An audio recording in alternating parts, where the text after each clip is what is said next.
Pri príležitosti 45.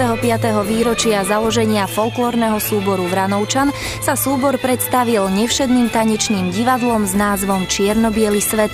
Jeho naštudovanie trvalo 3 roky.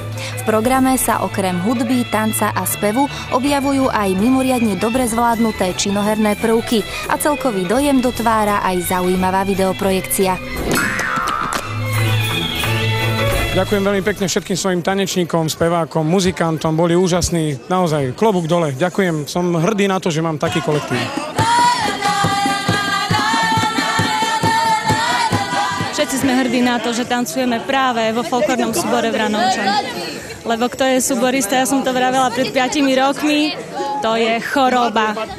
A z toho sa nedá vyliečiť do konca života. Nikdy už.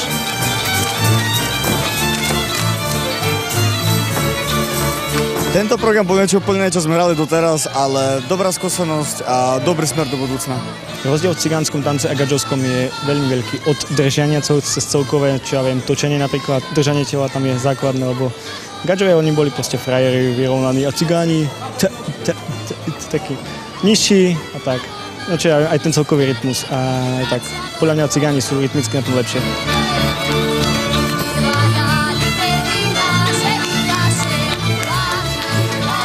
Takže môj bráček Peťko Kocák, voláme sa Bračekovia, takto sa oslovujeme. A so svojím súborom Vranovčan a programom Čierno-biely svet ma neuveriteľne pohľadil. Chutilo mi celé predstavenie a myslím si, že bude oslovovať nielen tých čiernych a bielých, ale čo je dôležité, že nie iba folklórny svet, ale všetok ostatný. A z toho sa veľmi teším. Ja som veľmi spokojný, niečo nové sa prinieslo do rádov folkloristov. Fantastický program. Veľmi dobre. Nemám čo k tomu absolútne dodať. Peťo prišiel s nejakou ideou, ktorú akože mi povedal a ja som sa ju snažil vlastne pretaviť do tých dialógov, teda do tých rozhovorov medzi na javisku.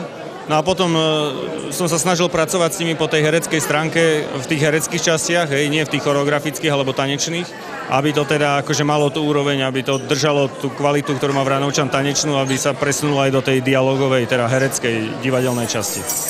Zaslúchaj, Ferry! Za to, že ty si na muziku pojednal, a my s parobkami tebe nevestu vybavili. Mne? Nevestu? Tebe. A kde je ktorá? Čakaj. Sa tam dostal cez tie dialógy alebo cez tú hereckú prácu, ktorú sme tam robili s tými vlastne tanečníkmi, ktorí teda akože sa primeli aj na to, že si nacvičia aj nejaké tie herecké etúdy alebo herecké prvky. No a nebolo potrebné vyťahovať z nich nejaké herectvo alebo podobne, lebo každý z nich vlastne hral istý naturel, ktorý má zo seba, to znamená, nemuseli sa tváriť, že sú niekto iný a tým pádom sme vychádzali z toho, čo oni majú a preto sa to ako je na tom javisku ukázalo, že to bola dobrá cesta.